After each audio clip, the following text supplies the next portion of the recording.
All right, today, fresh crack of the Blue Spot, single apostle Irish whiskey, 7-year-old. This is 7 years from the Middleton Distillery, which is owned by Pernod Ricard, as we know. But this is I suppose, a Mitchell and Son product, despite being from the Middleton Distillery. And it's single pot still Irish whiskey, 58.4% ABV or 116.8 proof. It is non-chill filtered.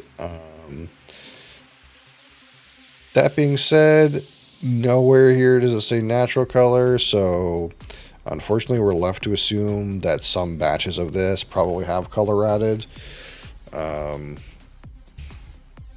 It is triple distilled, again, 7-year age statement.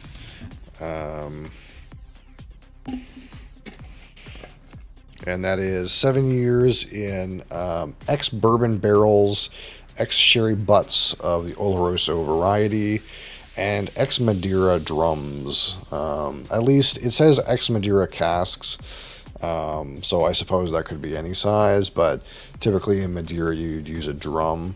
So I'm assuming it's Madeira drums, but it could be a Madeira seasoned anything, I suppose. But a Madeira drum is kind of like similar size to a sherry butt, except it's kind of like squished together. It's like kind of like fatter and squatter than a sherry butt. But I'm going to assume it's Madeira drums, but it does just say Madeira casks there, so it could be a seasoned thing, I suppose. But there is a Madeira barrel involved of some kind. And of course, this is produced at the Jameson Middleton Distillery in Cork. But the brand is owned, marketed, and developed by Mitchell and Son of Dublin. And this uses only Middleton's medium fruity distillate. It does not use. The light, crisp herbal distillate. It doesn't use the heavy, robust distillate. It only uses the fruity one. So yeah, we're just going to pop her open, see what we think. My brain is like sitting here going, are you sure this is not natural color? But I think it just doesn't say anywhere, and we kind of just assume that maybe there's some color added. Sometimes with these like cask strength whiskeys, you're kind of like, well, why would they bother putting color in this? It's cask strength. It's already going to be so well colored, but you know, unfortunately, sometimes there's some dye involved. All right. So yeah, we'll see how this hits here.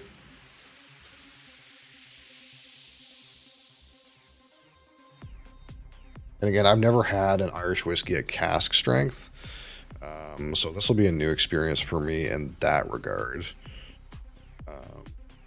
All the Irish whiskeys I've had have been, I think I can't remember if I've had an Irish whiskey that's been over 46% alcohol at this point. I don't think so. So it may be just the ticket in that way. And of course, it's not over 60%. It's 58.4. So to me, that's a really good number. Why are you drinking whiskey at 11:30? I work overnight, so you know.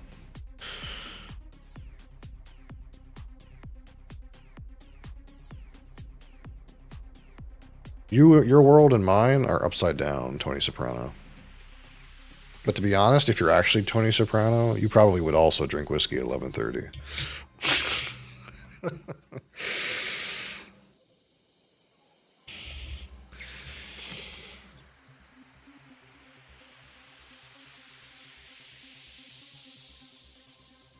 God forbid a man a zombie. It's a common thing people say on YouTube. They come in here and they're like, "What are you doing drinking at this time? Are you an alcoholic?" Realistically, it's like after lunch for me. It's 12:30. Like, people drink alcohol for lunch. We'll have a beer at lunchtime. That's not that uncommon. But it's hard liquor, man. It's hard liquor. It's not the same. There's our coloration there. It is, honestly, almost looks the same as Green Spot. So that's kind of weird, isn't it? This is cask strength, but it kind of looks almost the same color as Green Spot. Now it's not natural color, so the coloration doesn't mean that much.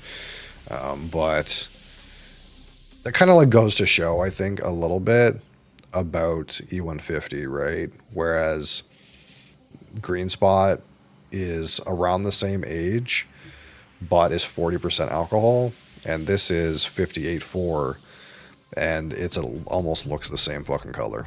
So clearly those things don't seem possible together. So yeah. Not that we needed more proof that they use E150. We're just going to give that a little bit of time. Again, it's a brand new open bottle at cask strength. So I want to make sure it's rested just a little bit longer than this, so that we're not fighting too much alcohol.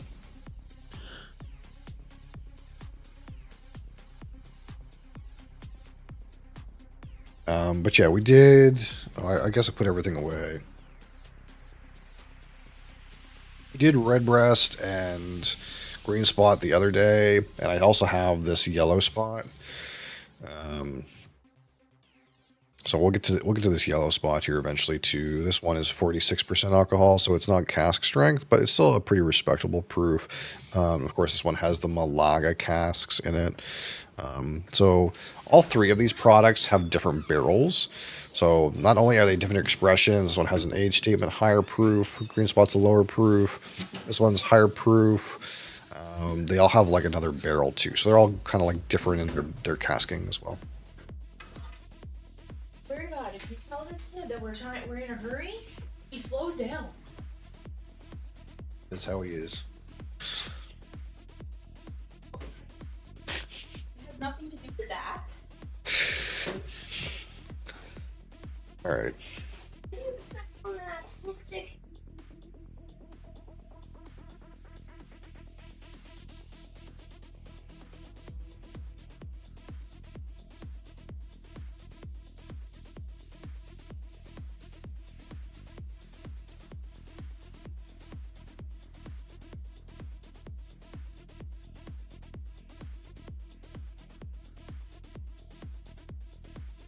Okay. Oh, that's still a little sharp. I did pour a little bit more than I usually do. Again, I'm kind of like been pouring a little extra recently, but that's a little sharp still. That's kind of hard to get into.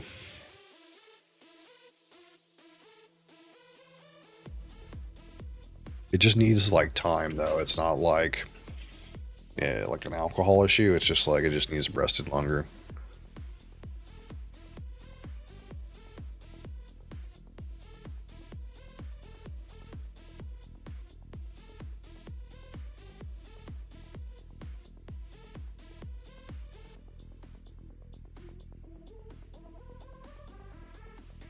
Oh, there's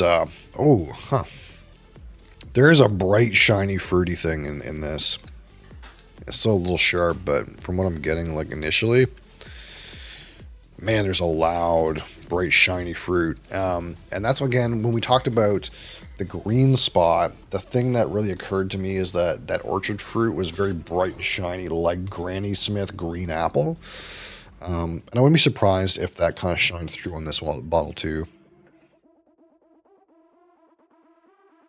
Yeah, like, oh man, it's almost just, I don't want to say it's like sour, but it's like there's a bright shiny green apple, almost like sour green apple kind of flavor, aroma hitting.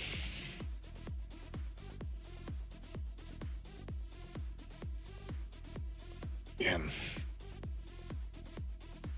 this glass could use like 20 minutes though, I think. It's Still a little sharp.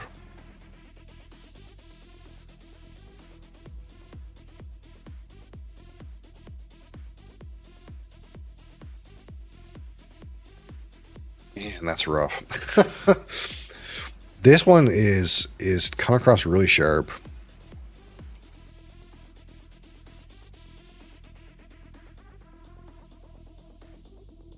Now it's not super young though. It's 7 years old at least, so it's probably like 7 to 10, probably the same as Green Spot. But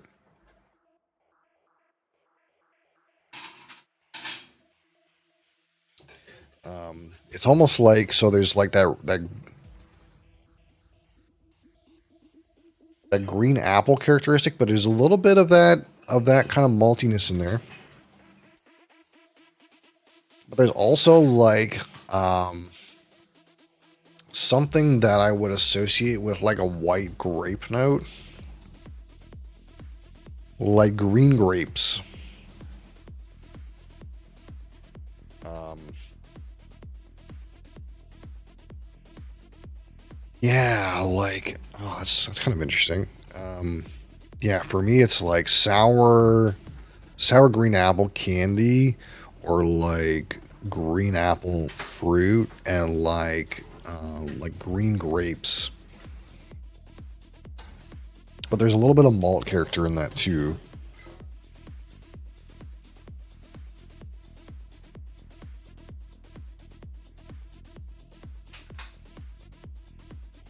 There's a bit of a perfuminess to it. Yeah, like some spices coming in. Oh, that's kind of nice. Oh, this seems really good. Um,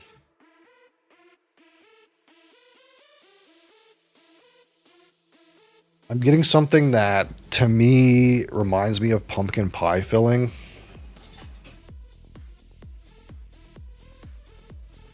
Like it's like sweet and spicy, um, and pumpkin. um, but it's like among other things, it's kind of like we're peeling back layers.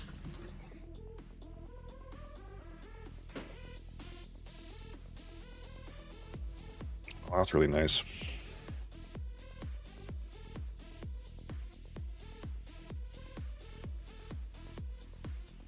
Yeah, to me, man, like pumpkin pie filling, I think is like right where I'm at with like the meat of this. Um, but there's also again like those bright, shiny orchard fruits are in there, like a slightly grape, like green grape kind of note. Again, spices, some slight breadiness. But I keep coming back to this. You get more views from the whiskey. I know, but I can't sit here and drink all day. um,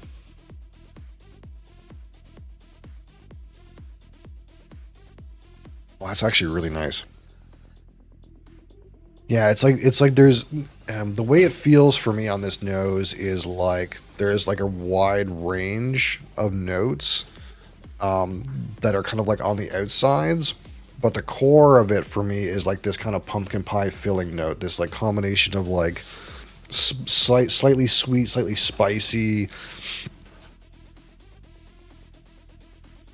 kind of core. Um,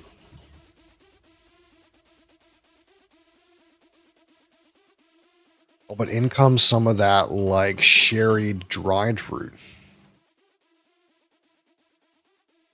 Now I'm kind of getting some more of that raisin.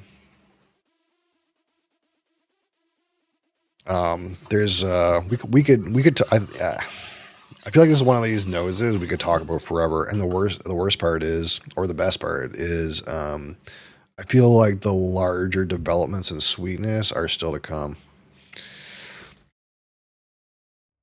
My big back is seeing chips. Oh, you mean those munchos over there? There's some munchos over there. that's just to tease you. Look, I'll move my microphone.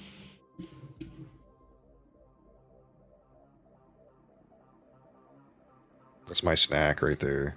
In case I get hungry, I'll just start shoveling them in, you know.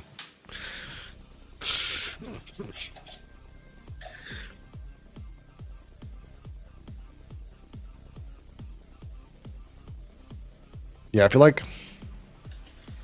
I could sit in this for a while.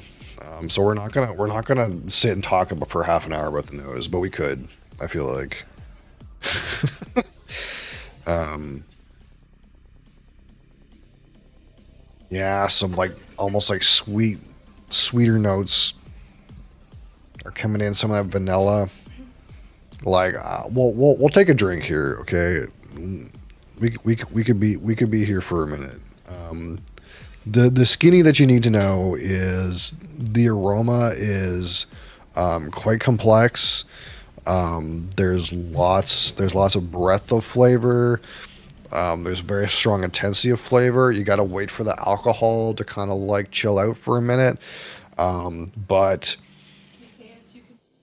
If you excellent intensity and complexity of the aroma on this whiskey. Oh,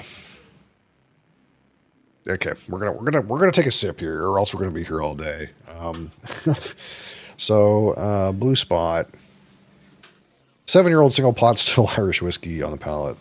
Let's launch it.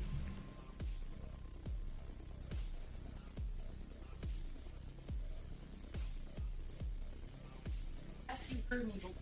Okay. I'll just-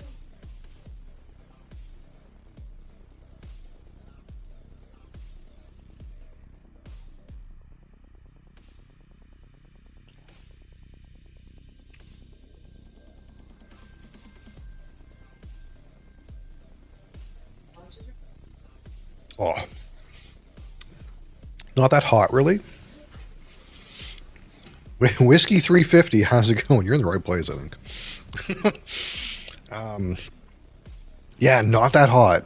So again, 58.4. It's not above 60. It's right in that kind of place where it's like pretty intense, but not like super hot. And the palate's not that hot either. It's not like we're drinking, rocket fuel and it burns. It's pretty good. That being said, thought it would definitely be hot. It's like you can detect the alcohol. Like there's heat to it, but it's not like drinking like those like mid 60s cask strength where you're like, oh, and you're like your mouth's on fire. It's not that bad. Pretty smooth in that regard. But it's kind of like very similar to actually it's hitting very similar to like a redbreast, but at full flavor.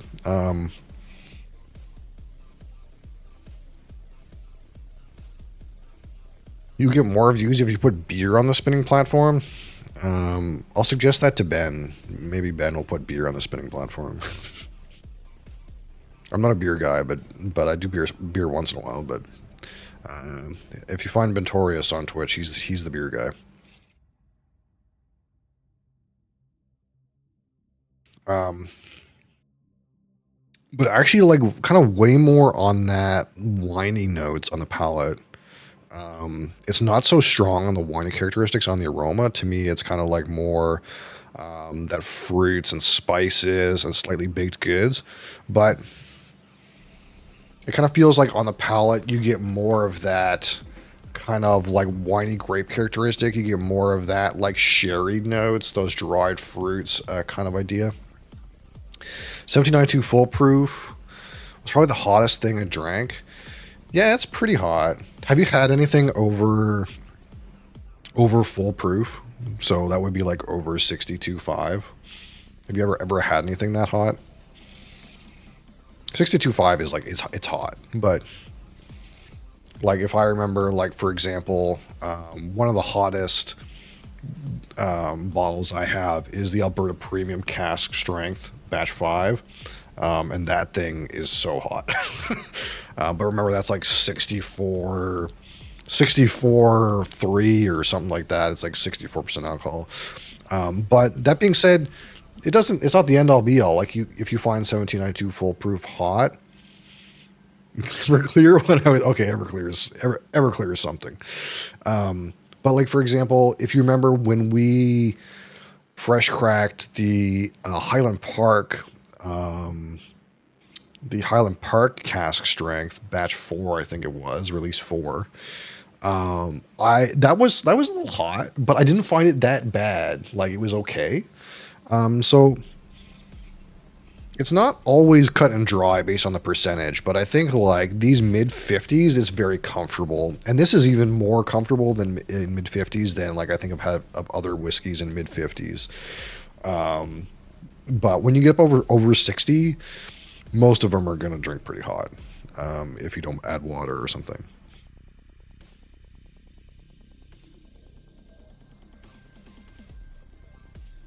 So I'm not getting as much of that like pumpkin pie thing on the nose anymore. It's kind of like going all sweet on me, like all sweet.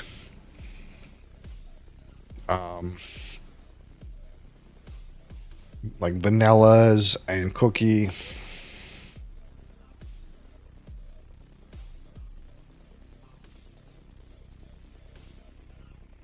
Still a little bit perfumey though. It still feels like you get a bit of that perfume. But let's try to get more out of this palette here.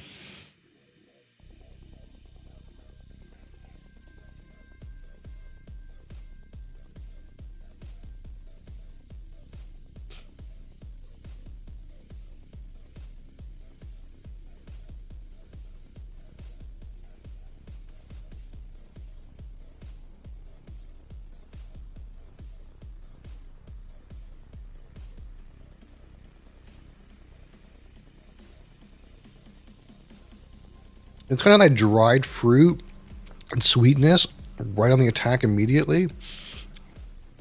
As you hold it, you do get some of that spicy characteristic on the palate. Again, the palate feels very much on the sherry for me. In the finish, again, that spicy characteristic is there. Some oakiness is present. Again, a little bit of sweetness. There's also like a little bit of chocolate in there in the back. And you kind of end on like bitter, sort of bitter, woody character.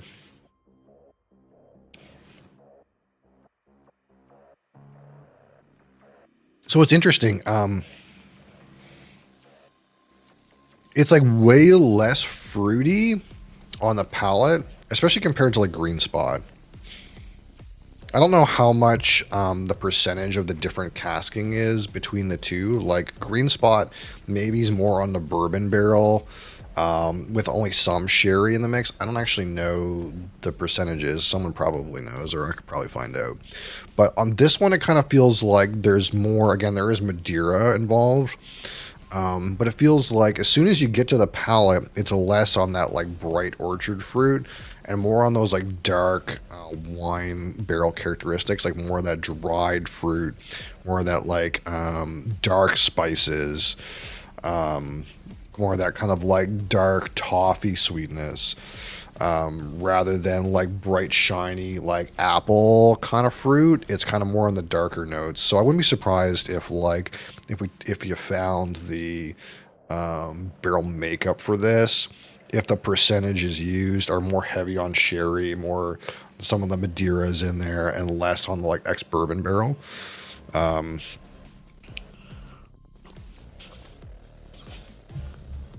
Because you get like way darker notes on the palate and on the finish than I remember at a Green Spot, at least for sure. Like Green Spot never ever approached like the chocolate realm or like the dark toffee kind of realm, and I feel like you're getting this on the Blue Spot. There's still like some of that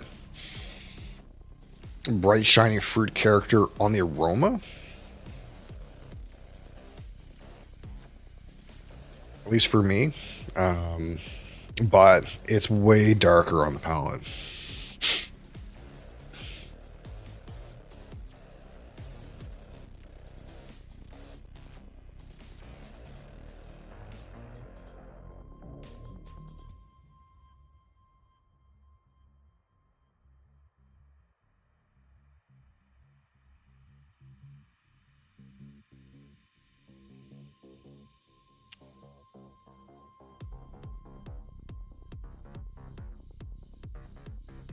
Like my brain on the palate really goes to like almost like a heavily sherried whiskey.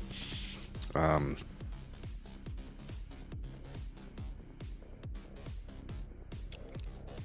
Now again, it's Oloroso and Madeira, so it's not like thick and sweet and jammy like you get out of a PX cask. It's very much in like the drier fruits, darker flavors, darker toffee, darker spices. When you get to like the finish, it's kind of like you get into like that chocolate or maybe even leather, um, like what would you say? Black licorice is not out of the realm either. It kind of like drinks way more like a deeper, darker sherried, or like darker wine related whiskey. That being said, great intensity of flavors, great combination of flavors. Not really what I expected though. Like I expected, like coming off of like other Irish whiskeys and coming off of like Green Spot, I kind of expected it to have more of those bright, shiny fruit characters, more of those like light bready notes or light cookie notes and vanilla cookie and this kind of idea. And I'm not finding that really on this at all. There's some of it on the aroma, and maybe at best a whisper of it on the palate, but it's kind of all in the darker flavors, more like a heavily sherried whiskey, which is not bad, just surprising. Now, there isn't too many things that have Madeira involved in the casking, and maybe some of this is attributed to like the Madeira portion.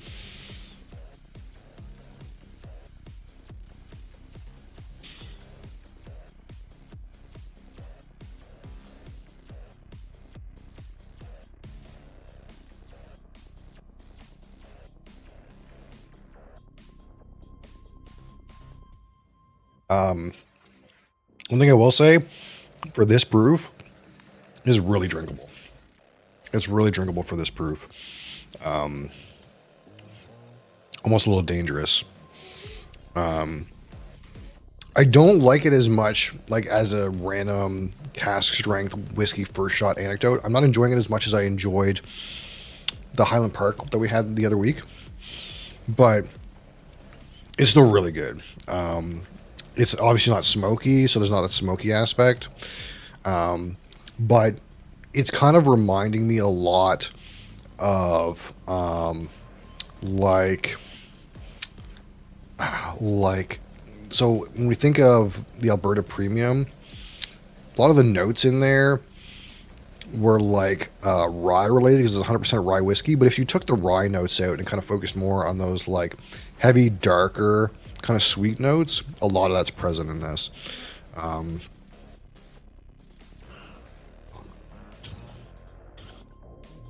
That like dark toffee, dried fruit, dark chocolate, all these kinds of ideas. Um, it's pretty good. What do they say about it? Let's see what they say about it, and we'll see if we agree. So on the nose, they say mix of pineapple, kiwi, green banana, lime zest. So these are we're talking about a bunch of like bright, shiny fruit, which I would agree with. And they say like green banana and lime zest, and to me that kind of hit like green apple, Granny Smith apple, sour green apple flavor. So I kind of think we're like in the same realm here as like kiwi, green banana, and lime zest. I kind of actually like green banana as a note compared to what I said. And then followed by pot still spices, baked apple, hazelnut, and toasted wood. Again, yeah, spicy.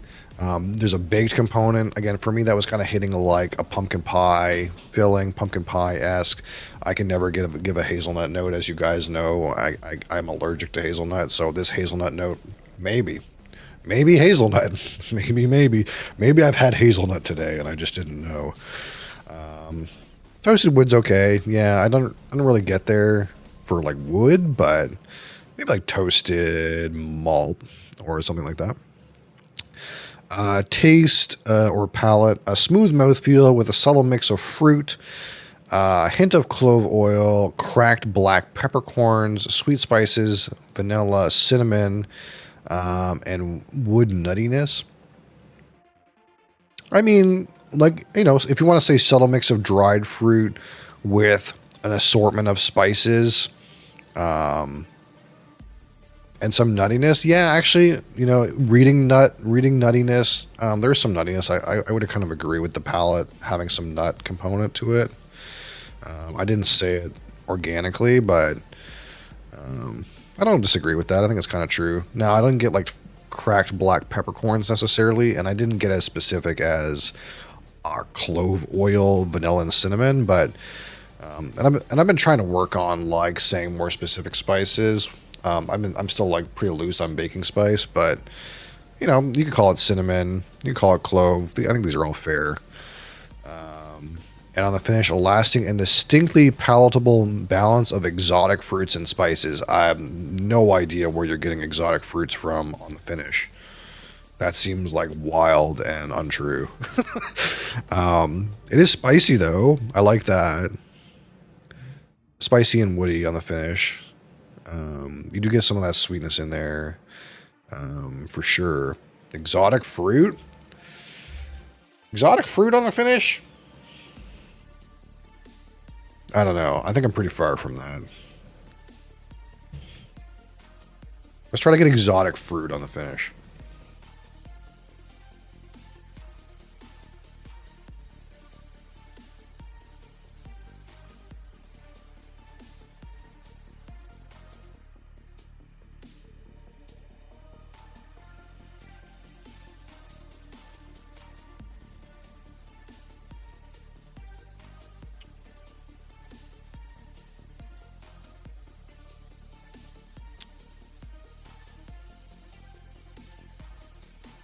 It's a stretch. That's a stretch for me. There's definitely spices in there. Sweet, dark toffee, chocolate, some oakiness on the end of it. I don't really hit with exotic fruit on the finish at all. I think that's a stretch. If we're going to be honest, I think that's a stretch. But the rest of it I think is pretty okay. Pretty reasonable. Very delicious. Very, very excellent nose, by the way. As we were clearly innately aware of when I took 15 or 20 minutes to talk about the aroma.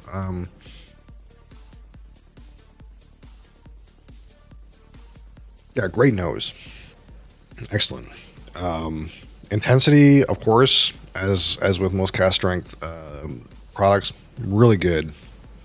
Really drinkable despite the proof. Not really hot, to be honest. Oh, the nose is so good. What I would have what would have made it better for me is if like I got more light and bright fruits on the palate, or I got more winey notes on the palate. And by that I mean, not to confuse ourselves with like sherry notes, but if I got like more like bright fruits, or like almost like a winey sort of character, like I was almost hoping that Madeira would maybe convert to like more of like a wine-based complexity and less of like a dried fruit kind of complexity. That didn't really like hit for me. I didn't know exactly what I expected. Like, I didn't want it to be like a cognac barrel where like you got like that kind of like dark grape wine note to it. But I think the Madeira is kind of hitting, maybe not quite like a port barrel, but like, again, a deeper, darker sherry. That's kind of like what it feels like based on this. It's not hitting like a PX. It's not hitting really like port. It's not hitting like cognac. It's kind of hitting more like almost like you took a sherry and made it darker and deeper. That's kind of the way the Madeira feels like it's hitting for me in this bottle. So we'll see when we get access to more Madeira related whiskeys if that's like consistent. It kind of like feels like it plays like a darker. It's just like a darker sherry. That's what it feels like. It's almost like you turned that Oloroso sherry up, or down, I guess, in basier kind of terms. Pretty good though. Um, yeah, probably the best Irish whiskey I've had. We'll say